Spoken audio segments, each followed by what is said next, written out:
Boa noite a todos. Que a paz de Jesus seja conosco.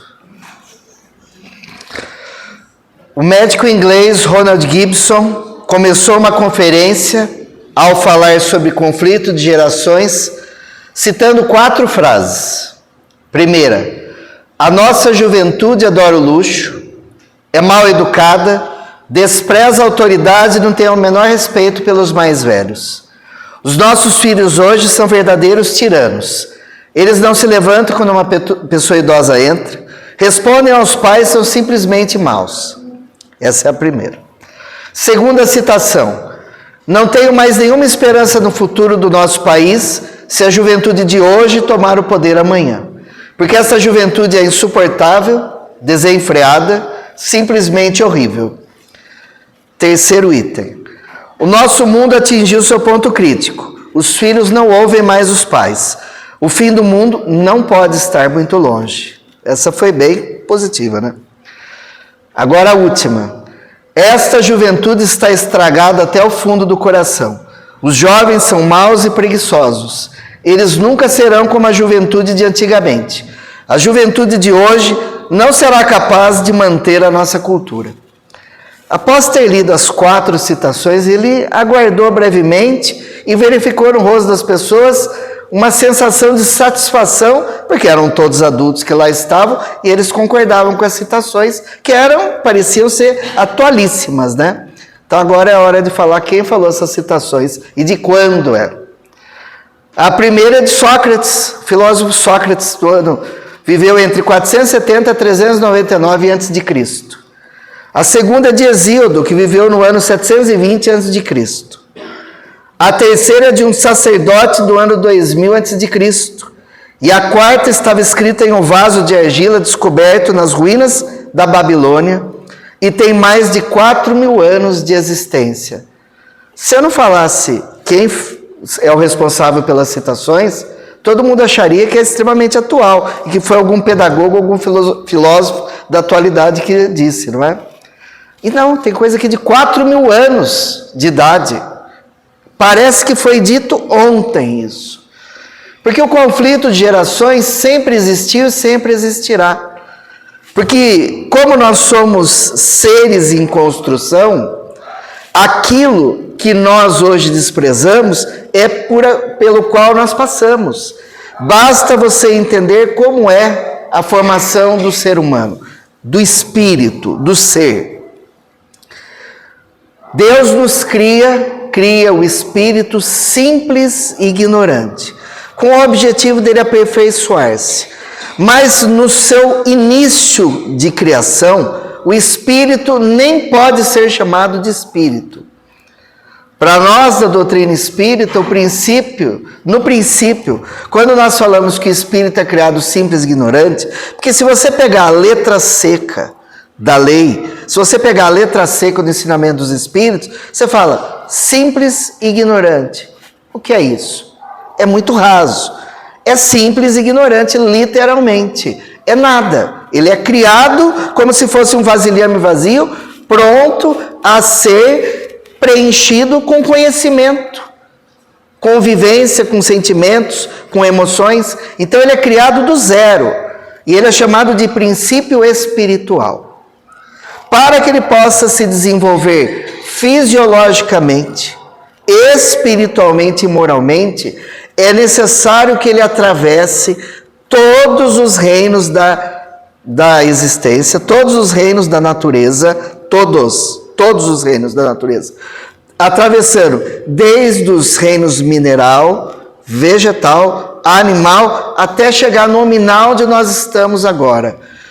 Emmanuel, no livro A Caminho da Luz, conta uma poesia quando ele diz que Deus envia o protoplasma ao planeta Terra, o planeta, ao término da ebulição que ele se encontrava, o protoplasma é enviado sob as águas tépidas, águas oceânicas, e os primeiros seres vivos vão aparecendo. Se você ler e entender com delicadeza, e entender um pouquinho de biologia, de ciência, você vai entendendo como tudo é maravilhoso. Nós começamos como um ser unicelular. Hoje nós temos trilhões de células. Imagina nesse meio tempo, nesse desenvolver do princípio espiritual, passando pelos diversos reinos, ele vai desenvolvendo respiração, visão, audição, tato, olfato. Ele vai desenvolvendo o sistema nervoso, sistema sanguíneo, sistema endócrino. Ele vai formando, como se fosse tijolinho por tijolinho, o ser que ele vai se transformando. Até o reino animal, o princípio espiritual, que ainda é princípio espiritual, não tem livre-arbítrio. E por isso não está sujeito à lei de causa e efeito. Desta forma, os animais, as plantas, elas não estão sujeitas à lei de causa e efeito. Então elas não têm karma, como nós dizemos, como nós temos, porque elas não são responsabilizados, eles não são responsabilizados pelos seus atos. O princípio espiritual, quando ele passa do reino animal para o reino nominal, onde nós nos encontramos agora, só que nós estamos num ponto avançado do reino nominal, que ele vai começar lá no Pitecantropus erectus, para depois passar para o homem de Cro-Magnon, para então o Homo sapiens, e hoje nós somos o Homo sapiens sapiens. Quando ele sai do reino animal, passa para o reino nominal, ele passa a ter livre-arbítrio, é chamado de espírito. Aí ele é um espírito. Desse momento em diante, ele será responsabilizado pelos seus atos. Mas quando a gente fala que ele passa a ter livre-arbítrio, não é assim, pleno. Hoje nós não temos livre-arbítrio pleno. Nós não podemos fazer aquilo que a gente quer. Nosso livre-arbítrio começa pequenininho, de acordo com o nosso organismo. Fisiologicamente nós temos limitações. Intelectualmente, nossa, demais. Moralmente, então, nem se fale. Emocionalmente, então o livre-arbítrio, ele é paulatino, ele vai se desenvolvendo paulatinamente com que os outros sentidos e fisiologicamente como nós vamos nos desenvolvendo. É por isso que para cada estágio do espírito é necessário uma organização fisiológica, uma máquina física mais desenvolvida para suportar o desenvolvimento desse espírito. O espírito mais embrutecido, uma máquina física mais embrutecida, mais simples. Ele vai se desenvolvendo, o cérebro vai se modificando. O cérebro, por exemplo, de um homem, de um Neandertal, ele não tem tantas circunvulações que aquelas curvas, aquelas degraus que tem o cérebro, aquelas curvas que ele tem, curvaturas, como nós temos hoje. Tem partes do cérebro que não são desenvolvidos e ela vai se desenvolvendo de acordo com a necessidade do espírito. Por que eu estou explicando isso? Hoje, onde nós nos encontramos, que ainda somos seres em construção, da mesma forma que precisamos de um caminho, nossa, tamanho longo, para vocês terem uma noção, foi perguntado por Kardec aos espíritos qual a diferença intelectual e moral dos animais para o homem. Desenvolvimento, progressão. Os espíritos disseram que a mesma distância do homem para Deus. Então, olha, nós já passamos essa fase, caminhamos tudo isso que parecia ser infinito, inacabável, chegamos ao reino nominal, agora estamos caminhando uma caminhada que parece que é sem fim. Aquilo que diz a nossa distância até Deus, até nos tornarmos espíritos puros. Nós somos espíritos imperfeitos. Para chegarmos a ser espíritos superiores, nossa, vai uma caminhada que, olha, é difícil dizer. Para espíritos superiores, para espírito puro, que é um outro degrau da escala hierárquica dos espíritos, que é a última. Não tem subdivisões, que é quando o espírito alcança a sua perfeição relativa. Não é perfeição absoluta, porque perfeição absoluta somente Deus tem. Então a gente tem que deixar bem claro que isso faz parte da estrutura do conhecimento espírita. É assim que funciona. Para nós entendermos esse ser em construção, da mesma forma que são necessárias etapas para o princípio espiritual, o princípio inteligente se transformar em espírito, com inteligência, raciocínio, qualificações as mais diversas possíveis, como asseverou Jesus, vós sois Deus, podeis fazer o que eu faço e muito mais. É porque ele sabia das etapas de desenvolvimento. Assim é com o espírito reencarnante. Desde que se é programado a reencarnação do espírito, também são necessárias etapas importantes, para que aquele espírito possa se adaptar à reencarnação, para que o seu corpo em desenvolvimento se forme de forma adequada para ele cumprir os requisitos necessários à sua reencarnação, porque vale lembrar, a reencarnação, o espírito se liga ao seu corpo em desenvolvimento, ao seu embrião, no momento em que o espermatozoide fecunda o óvulo. Ocorreu a fecundação, o espírito lança o seu cordão fluídico e começa o processo reencarnatório.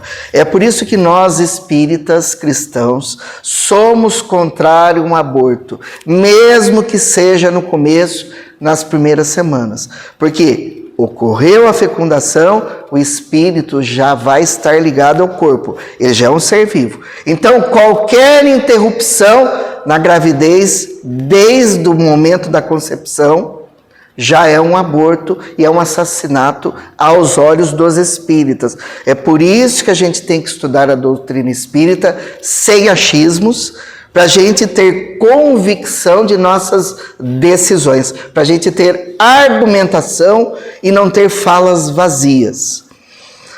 A partir do momento da fecundação é interessante.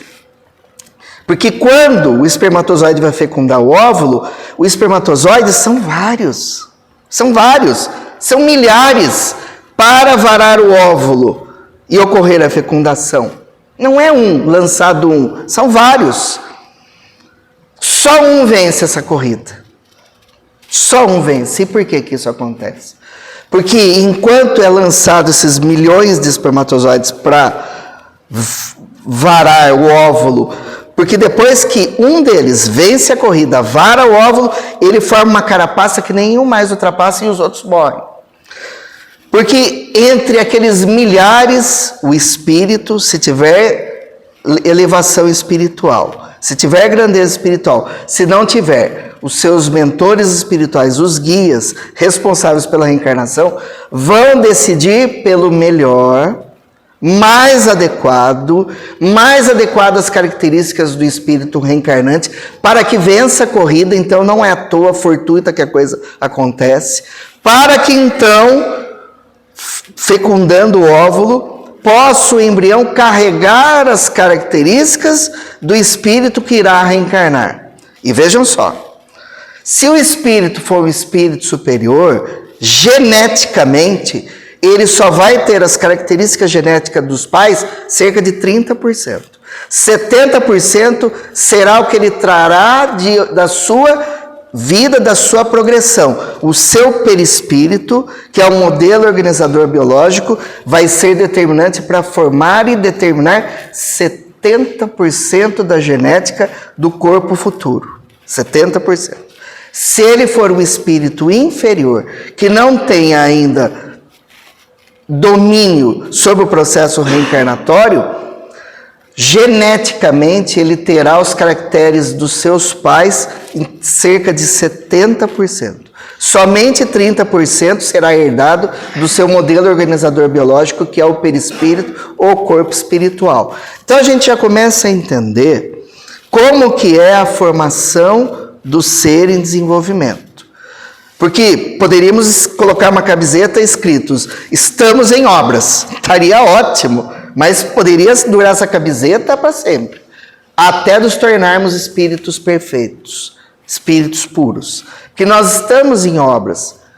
E o mais interessante, até o 6º mês de gestação, isso é bom deixar claro, porque quando a ciência espírita for uma ciência dominante na humanidade, e ela o será em não muito longo tempo, os pais e as mães terão maior capacidade de educar os seus filhos de uma forma mais produtiva, mais direta, de forma a facilitar a sua progressão.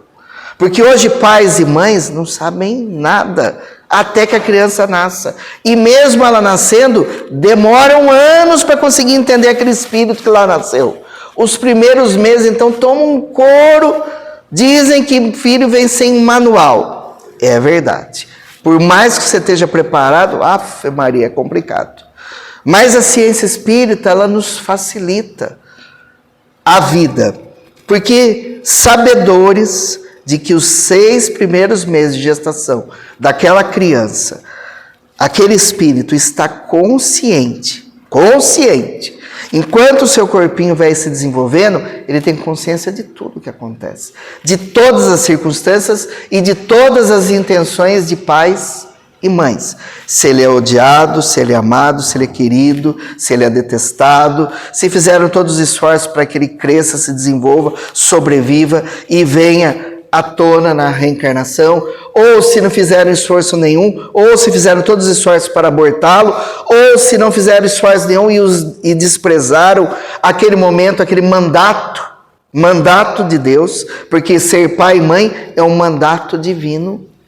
Deus nos dá um cargo que é de ser co-criadores em plano menor com Ele, quando nos tornamos pais. Então, ser pai e mãe não é uma aventura no tempo. É você auxiliar um espírito a progredir. Você não precisa auxiliar o mundo inteiro. Se você consegue, joia.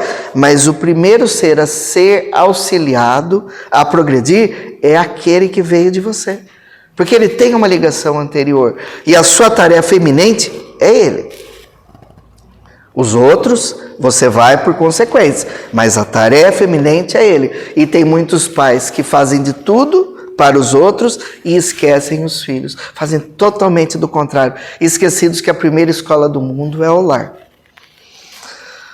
Estes 6 meses vão ser determinantes para definir como será a encarnação do espírito.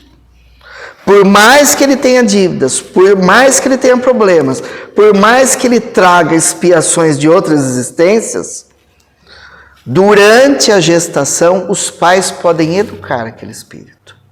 Podem podar as suas más inclinações. Porque nós não sabemos o espírito que vai renascer. Alguém sabe? Mal sabe o sexo. Depois de algum tempo que consegue descobrir através de exames específicos qual é o sexo da criança. Mas qual é o tipo de espírito que irá reencarnar? Se é bom ou se é mau? Se gosta da família ou se não gosta? Se é simpático ou se é antipático? Ninguém sabe. Mas tem como saber. De acordo com a gestação se processa. De acordo com as circunstâncias, de acordo com os sentimentos que vão mover os pais. Se serão sentimentos de carinho e de amor, é um espírito simpático. Se for sentimentos de ódio ou ojeriza, é um espírito antipático. Se esse sentimento é de um dos pais e do outro, não. Se tiver alterações entre eles, é porque o espírito é mais simpático de um e antipático do outro. Ou pode ser antipático dos dois. Os pais vão sentindo ao longo da gestação como a situação vai acontecendo. Não é à toa que muitas vezes pais abortam os filhos, mesmo que não tenham motivo aparente. Não é por acaso que muitas vezes os pais, ao terem aquela criança, a abandonam. Muitas vezes tem um histórico anterior que faz com que eles não tenham a vontade de ter aquela criança. Ah, mas e como Deus permite isso? Deus não faz isso. Tudo que Deus faz é perfeito. Porque Deus não força, literalmente, a pessoa a ter a criança. Os pais, mesmo que compulsoriamente, que sejam, entre aspas, obrigados a receber aquele espírito. Por que eu digo entre aspas? Porque os bons espíritos, durante o relaxar do desdobramento do sono, são chamados ao mundo espiritual para saberem o que irá acontecer. Para serem informados do espírito que irá encarnar. E para serem informados das batalhas que terão que travar. Aqueles espíritos que são superiores, que receberão o espírito devedor em seu seio, será-lhes perguntado qual a sua opinião.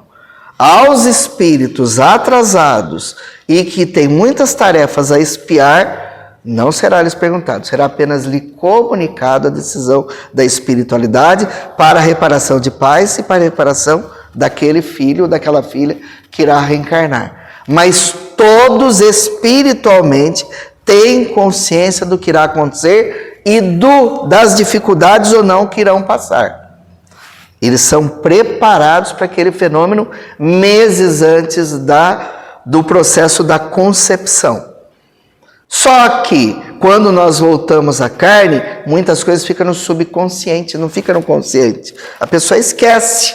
Ela sabe que ela não deveria fazer. Ela sabe que ela deveria amar. Ela sabe que deveria se esforçar. Mas a preguiça muitas vezes fala mais alto. A maldade muitas vezes fala mais alto. O desprezo fala mais alto. E as pessoas deixam de fazer aquilo que precisava fazer. Nós fazemos isso todo dia. Ou ninguém sabe o que deveria fazer. Ou ninguém sabe que a gente não deve infringir as leis, porque senão a gente vai ser preso, porque senão a gente vai tomar uma multa, porque senão a gente vai perder nosso carro, senão a gente vai perder nossa casa, senão a gente vai perder o ano letivo, senão a gente vai ser mandado embora do emprego. Todo mundo sabe que tem que fazer, deixar de fazer, não sabe? Mas nós geralmente fazemos do contrário. Por quê? Porque nós somos teimosos, porque nós somos difíceis, porque nós somos rebeldes, porque a gente geralmente tem preguiça de fazer o que é necessário. É por isso que Jesus asseverou que a porta larga é da perdição e a porta estreita é da salvação, porque é mais difícil fazer o bem e é muito mais fácil fazer o mal e fazer o que é errado. É por isso que vemos tantas pessoas perdidas por aí e tão poucas pessoas querendo trabalhar e auxiliar o próximo. Porque dá trabalho, porque causa dificuldade, porque nós temos que nos esforçar, porque nós temos que progredir, porque nós temos que nos reformar. É difícil reformar. Você vem estragado de uma outra reencarnação, que geralmente a gente vem estragadíssimo. A reencarnação serve para a gente consertar aquele estrago que nós mesmos fizemos. Aí a gente reclama de Deus, a gente está estragado, que a gente não presta para nada. A gente fala, eu não presto para nada, eu sou uma desgraça, eu não consigo nada. Mas então, trabalhe para conseguir, para se melhorar, para avançar, para progredir, para amar. Ah, mas a gente não quer esforço nenhum, a gente quer chegar na casa espírita, a gente quer chegar na igreja, a gente quer chegar no templo, a gente quer chegar no terreiro, a gente quer chegar na sinagoga, ter uma varinha mágica, pum! Tá todo mundo bem, tá todo mundo ganhando um monte de dinheiro e sair feliz, amando todo mundo e por todos ser amado. Ou não, né? Porque também tem gente que não tá nem aí para ser amado e para amar. O que importa é dinheiro no bolso e saúde, se der para dar e vender. Na verdade, o ser humano não sabe o que quer. É por isso que o espírito do filho, ele vai depender desses estados de emoção para ele se desenvolver. Se é um inimigo de outrora, basta dar amor desde o ventre. Basta conversar com o espírito, basta realizar esforços, basta conversar com ele e dizer que você o quer bem, que você o ama. Ele está escutando. Até o 6º mês, gente. Veja quanta barbaridade a gente faz até o 6º mês de gestação. Tem gente que nem pré-natal faz. Ah, mas eu não faço porque eu não tenho acesso. Tem o SUS. Faça pelo SUS. Ele melhorou muito de uns 30 anos para cá. O Sistema Único de Saúde, que é o único que tem no mundo, que faz isso aqui no Brasil. Faça o pré-natal. Tem gente que nem sabe o que é isso. Nem sabe o que quer dizer essa palavra.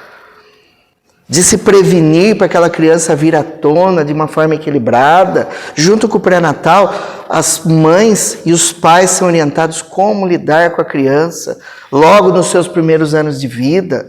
Quais os cuidados que devem ser tomados? Quais vacinas a serem tomadas? Sabe quantas vacinas a criança toma no primeiro ano de vida? Sabe, alguém tem noção? Quantas vacinas? 21. 21.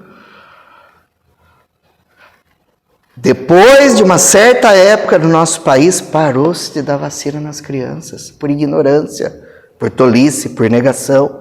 Os pais estavam sendo presos por causa disso, porque você estava deixando de fortalecer o sistema imunológico dos filhos para doenças que já estavam erradicadas e que começaram a voltar. Isso é abandono de incapaz, está no Código Penal brasileiro, dá prisão para pai e para mãe. além da falta de amor que nós temos. Febre amarela. Tantas doenças que tem por aí que estavam erradicadas. Catapora, sarampo. Voltou tudo. Com força, matando as pessoas por ignorância. E o nosso filho fica onde? Nós estamos no século 21, no século da ciência, do conhecimento. Nós precisamos parar de assistir na internet esses podcasts com esses pseudo-sábios e poder ler os livros, entender, cheirar a folha de um livro e estudar o que é verdade. Não as pseudociências que tem aos cântaros. Existem pseudos médios, pseudos espíritas também na rede social que só falam besteira. Eu abro os podcasts, vejo os programas, dá vontade de vomitar. Eu pego, não assisto mais.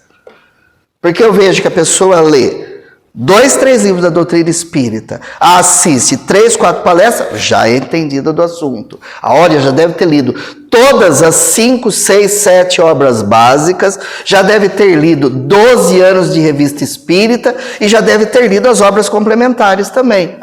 Com certeza, para estar fazendo palestra, para estar dando opinião e fazendo argumentação.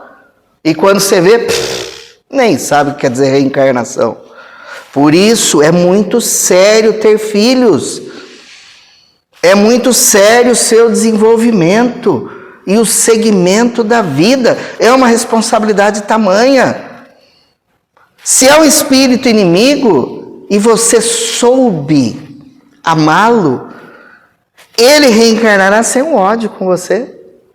Porque ao momento que nasce fisicamente, que dá o grito para encher os pulmões de ar e mostrar-se no mundo dos vivos e tocar o coração dos pais, ele já não tem mais dívida com os pais, porque já reparou, já deixou de odiar. Então é só progredir.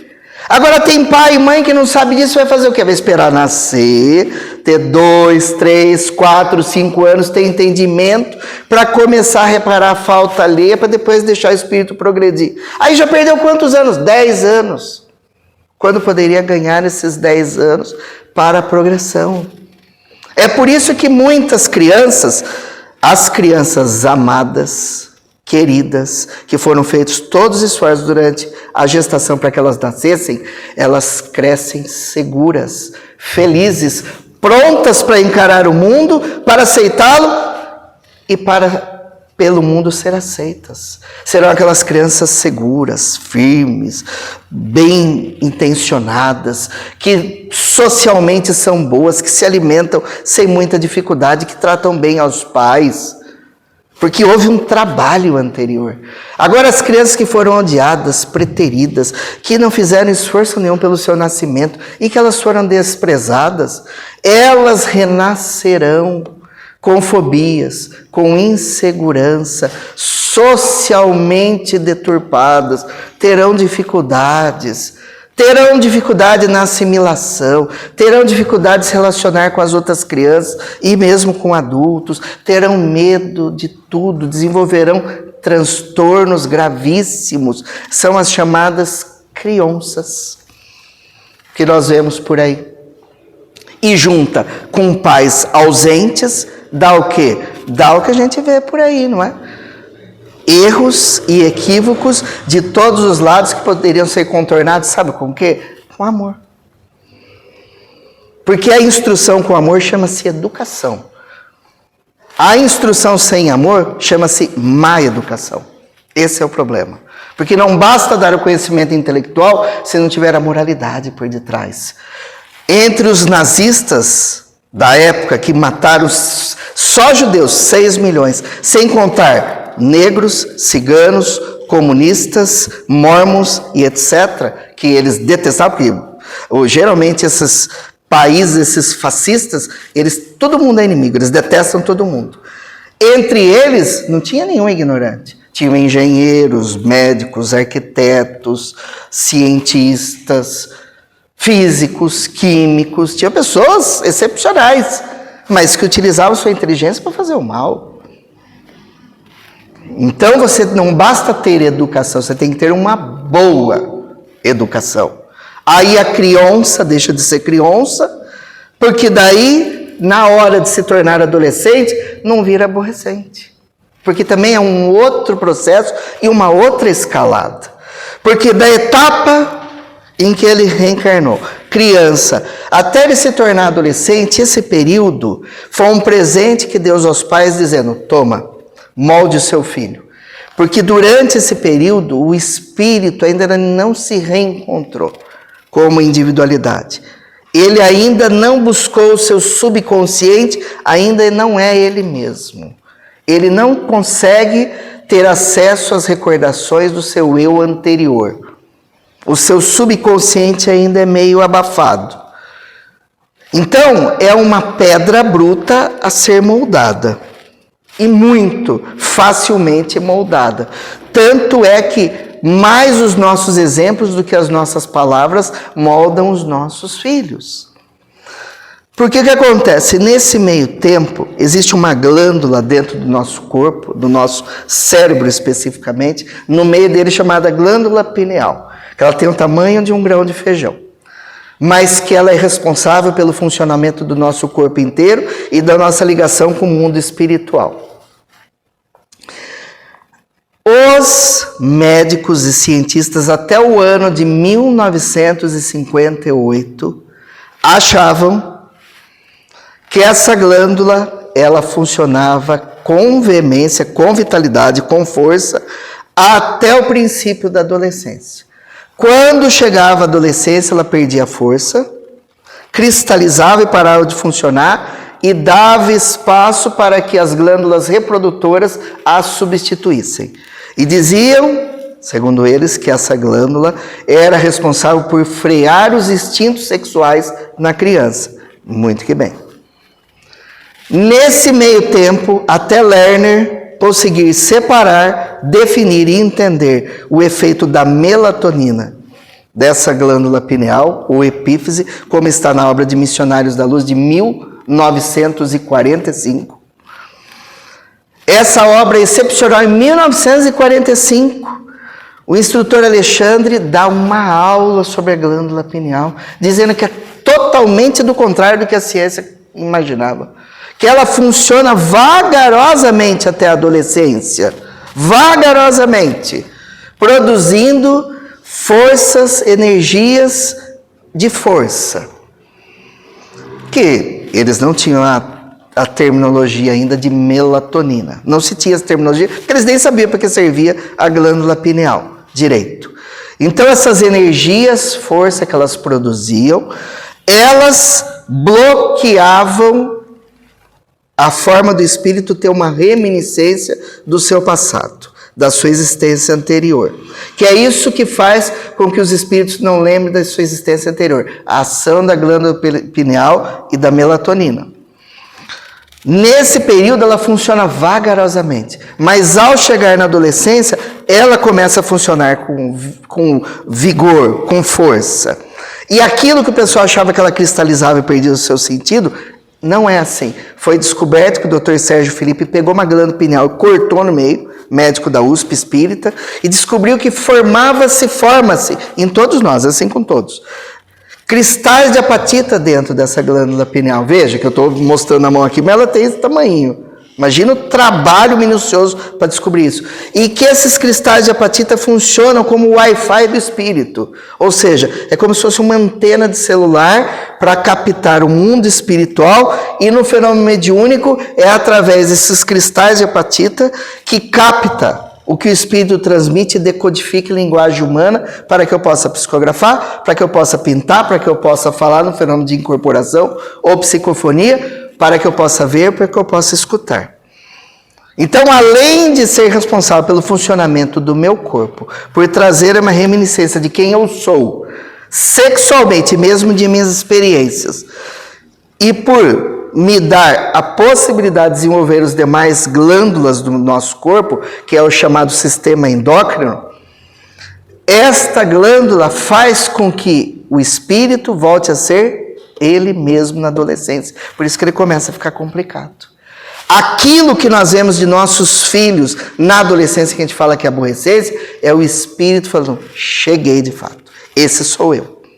Se nesse período, até a adolescência, o pai e a mãe fez um bom trabalho, aquilo que a gente vai ver é o espírito burilado e, como Santo Agostinho, o Evangelho segundo o Espiritismo diz, foram podados os brotos daninhos nesse episódio, nesse espaço. Agora, se o pai e a mãe não fez nada, deixou fazer o que quiser, só disse sim, nunca disse não, nunca impôs um limite, nunca ensinou nada, nunca fez nada de útil, aí o aborrecente vai vir com força mesmo. Porque daí não vai ter burilamento nenhum dos pais. Os pais não fizeram nada. Não serviram para nada. É por isso que a gente escuta aquele ditado que os defeitos dos filhos são filhos dos defeitos dos pais. A função dos pais era moldar aquele espírito, era fazê-lo ser melhor. Quem perdeu essa oportunidade, depois da adolescência, muito difícil, modifica. Muito difícil, porque o burro velho é mais difícil de aprender, o burro novo é mais fácil. E a gente sabe o quanto é difícil da gente se modificar. Sabe como a gente se modifica depois da adolescência, da idade adulta? Através das dores e dificuldades do caminho. Só assim que a gente aprende. Mas para que colocar nossos filhos nessa situação se a gente poderia fazer com amor? Com amor. Os pais que não fizeram com amor vão sofrer vendo os filhos passarem por desgraças, por dores e por problemas, porque eles foram preguiçosos. Então a dor do filho será a dor dos pais. E aí, quando nós chegarmos no mundo espiritual, Deus não perguntará para a gente, pais, que fizeram de teus filhos? Deus perguntará, pais, que fizeram dos meus filhos que eu deixei à vossa guarda? Porque os filhos não são nossos. Os filhos são de Deus. Eles estão sob nossa guarda momentânea. E nós seremos cobrados pelo que fizemos ou deixamos de fazer. Porque nós temos ação imediata e decisiva sobre a construção ou a reconstrução de nossos filhos. Olha que tarefa determinante da maternidade e da paternidade. É grandioso. Porque quando nós deixamos de fazer a nossa parte, os nossos filhos, assim como aconteceu conosco, porque nós já fomos crianças, aí vem o problema do conflito de geração, né? Depende da boa educação, depende do que foi ensinado, depende do caminho que foi dado e depende do aproveitamento das circunstâncias a seu favor ou não. Aqueles que não foram bem moldados, que se perderam em seus vícios milenares, em seus problemas, que trazem diversos problemas para serem reparados durante a reencarnação, ou entram nas garras da violência, do crime, da drogadição, da problemática cruel, ou mais fragilizados, mais inseguros, entrarão nas garras do esquecimento de si mesmo, da falta de auto-amor e, consequentemente, no maior problema do século, que é a depressão. É por isso que nós precisamos entender porque tanto a humanidade ou paira de um lado, do esquecimento de si mesmo, ou paira do outro na violência contra o seu próximo. Para ambos os casos, só existe uma forma de tratamento, que se chama amor. Quando nós caímos nas garras da crueldade, da vilania, do ódio, da raiva, da violência, nós precisamos desenvolver o sentimento de empatia, que é o sentimento de amor ao próximo. Quando eu faço mal ao meu próximo, porque eu odeio, pelo menos que eu desprezo. Aí estão inseridos o orgulho, a inveja, o ódio, a preguiça, a ansiedade e tantos outros sintomas, efeitos e sentimentos negativos. Se eu desenvolvo o amor ao próximo, o altruísmo, a empatia, eu passo a me importar com o meu semelhante. Aí eu penso 2 vezes antes de fazer o mal para ele. Eu penso 2 vezes antes de jogar a comida que sobrou, que eu enjoei, não aguento mais essa comida, vou jogar fora. Enjoei porque eu não gosto mais dessa feijoada, aí eu quero comer feijão branco hoje. Aí eu não gosto mais disso, eu quero peixe. Mas e aquela pessoa que não comeu nada? Quando eu passo a pensar que existem pessoas necessitadas, que ao invés de jogar fora, eu faço uma marmitinha e dou para quem tem necessidade, que ao invés de eu jogar minha roupa fora porque para mim não serve mais. Ou em vez de eu ficar guardando roupa que eu não uso, simplesmente por cobiça e simplesmente por mania de ter as coisas e de guardar, que é uma doença mental, Os acumuladores são uma doença mental e de difícil tratamento. Nós entendermos que existem pessoas necessitadas que não têm nada, você vai um saco de roupa e dá em qualquer instituição de caridade, você já desenvolveu o sentido de empatia, você deixa de ser violento. E os pais que são violentos, geralmente desenvolvem filhos violentos. Geralmente. Que muitas vezes pode ter a sorte de ter espíritos elevados, que o espírito vai consertar os pais, não os pais consertarem os filhos. Aí a coisa muda de figura. Mas quando todo mundo é ruim, faz o quê? Aí vira uma desgraça, que é o que a gente geralmente vê por aí. Agora, quando isso não acontece, quando eu sou inseguro, deixo desenvolver o auto-amor, porque não basta eu amar o próximo ou ser amado, é necessário eu me amar. Se eu não me amo, eu não alcanço nada. Eu não me visto bem, eu não me cuido, eu não me higienizo decentemente, eu não uso um bom perfume, eu não procuro algo de bom para a minha vida, eu não tenho ambições, eu não me desenvolvo intelectualmente, eu simplesmente deixo a vida me levar. E a vida não pode nos levar. Nós que temos que conduzir a vida, porque a vida é o que a gente faz atualmente. Não é nem o que aconteceu ontem, nem o que vai acontecer amanhã. É o que está acontecendo agora. É o que está acontecendo agora. É por isso que o hoje se chama presente, porque é uma dádiva. Que todo dia nós temos a oportunidade de fazer um dia diferente, de transformá-lo em um dia melhor. As pessoas que não se amam, elas entram na depressão. E para elas, todo dia pode ser o último dia existencial. Mas não porque elas querem. É porque frágeis, elas não foram capazes de desenvolver o seu corpo, o seu psicológico, para manter o seu cérebro funcionando direito. A depressão é uma doença neuroquímica. É da química cerebral. Precisa de medicamento e tratamento para ser curada se você deixou-se tomar pela doença da depressão. Para que vocês tenham uma ideia, só foram descobertos até hoje 72 neurotransmissores. Sabem mais ou menos para que servem 11 e só existe tratamento para 3. O que é o neurotransmissor? O nosso cérebro tem neurônios. As células do cérebro são chamadas de neurônios. São elas que processam conhecimento. Para que o neurônio fale com o outro, é uma descarga elétrica chamada sinapse. Para que essa carga elétrica faça com que o neurônio se comunique com o outro, é preciso de um neurotransmissor, que é responsável pelas nossas emoções. 72, gente. Ninguém sabe. Só sabe para que serve mais ou menos. Você conhece mais ou menos 11, conhece com certeza 7 e tem tratamento para 3. Dopamina, noradrenalina e serotonina. Descobriram que esses 3 que tem tratamento, se faltar a produção desses 3 elementos, a pessoa entra em depressão. Agora, se o cérebro produzir demais esses 3 elementos, você tem surto psicótico, que é o caso da dopamina. A dopamina produz o elemento da euforia. Sabe a criança, quando ela é criança ainda, você fala assim para ela, vamos ver o cachorrinho? Vamos! Vamos ver o pôr do sol? Vamos! Tudo é vamos, né? Vamos jogar lá no parquinho? Vamos! Nossa, aquela alegria. Aí depois ela cresce um pouco e tal. Vamos jogar bola? Ai, jogar bola, prefiro ficar no videogame.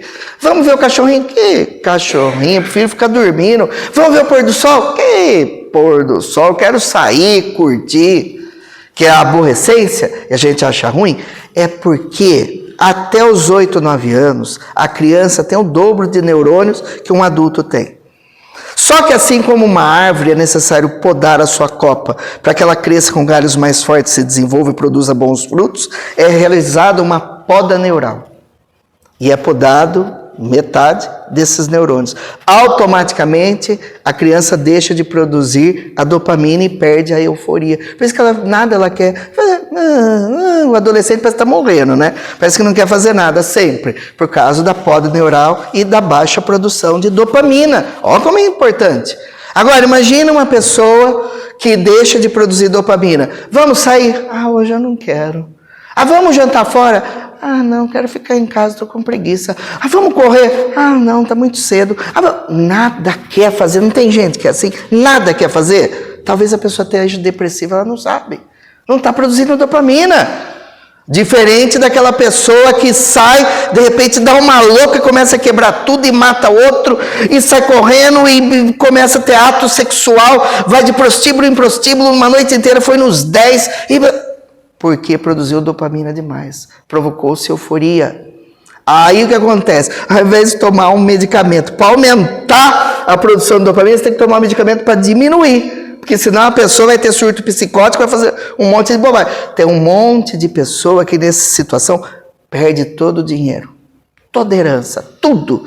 Abre mão do emprego, briga com o patrão, larga da esposa, larga do esposo. Bastava um remedinho para equilibrar. O antidepressivo serve para isso. Para fazer a pessoa que não produz esses 3 elementos, esses 3 neurotransmissores, instigam o cérebro a produzi-lo, para que a pessoa funcione, para que ela trabalhe, para que ela se alimente, para que ela durma, para que ela namore, para que ela faça sexo, para que funcione tudo normal. Para que ela funcione, mas não resolve o problema.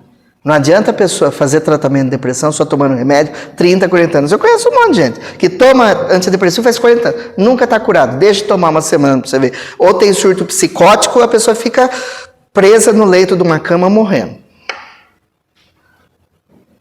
Ela é necessário, junto com o tratamento, junto com a medicação, fazer um tratamento do porão da alma.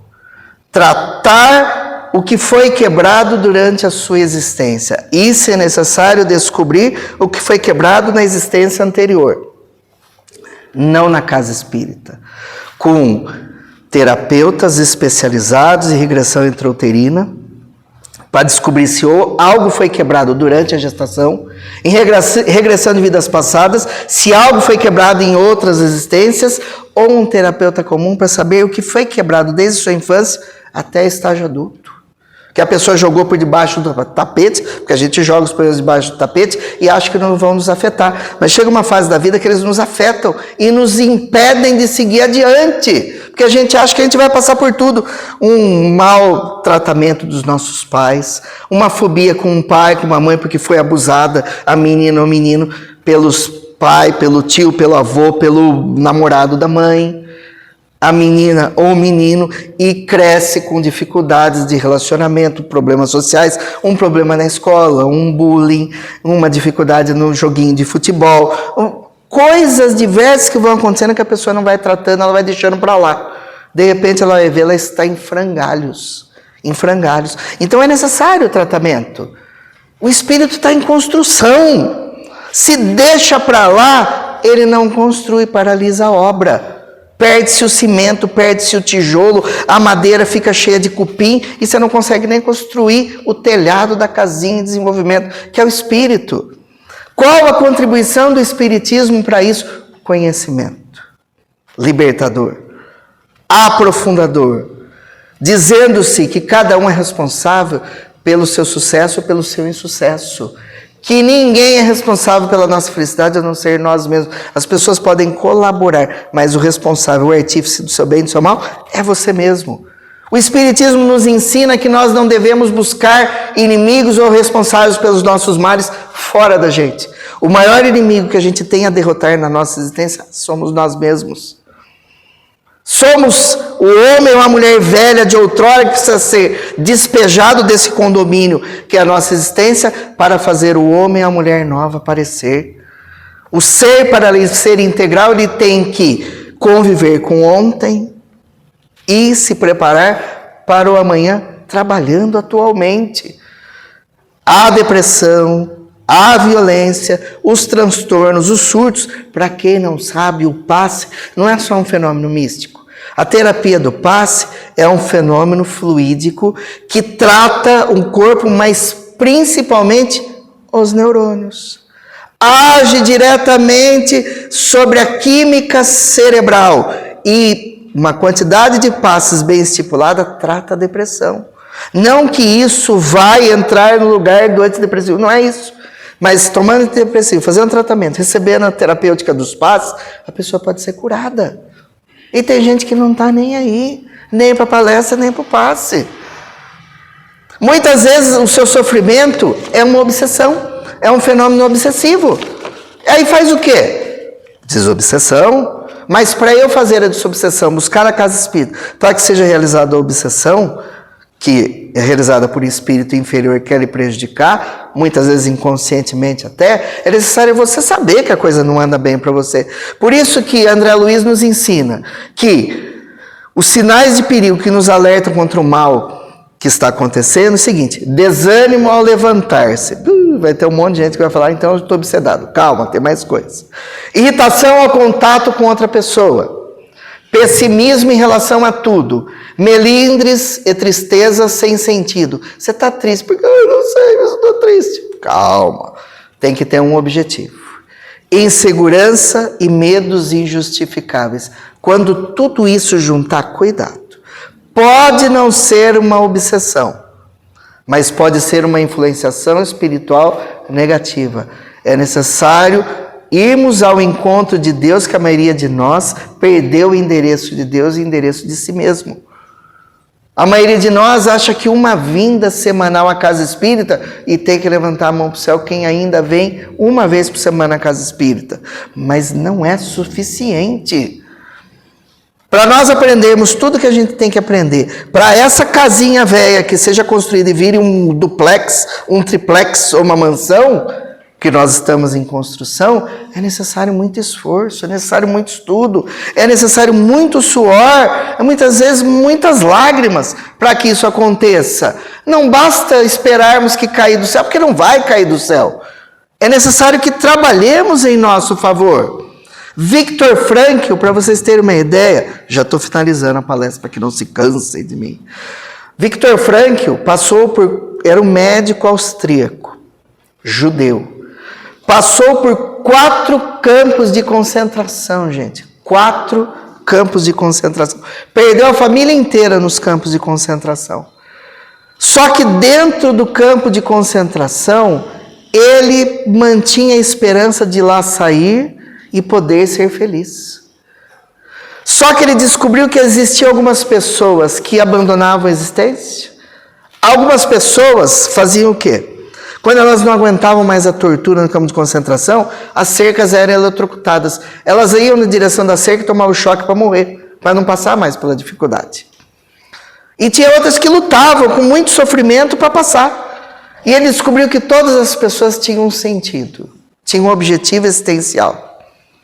Isso era o objetivo para elas se manterem vivas. Porque, segundo dizia Viktor Frankl, o desespero é igual ao sofrimento sem sentido.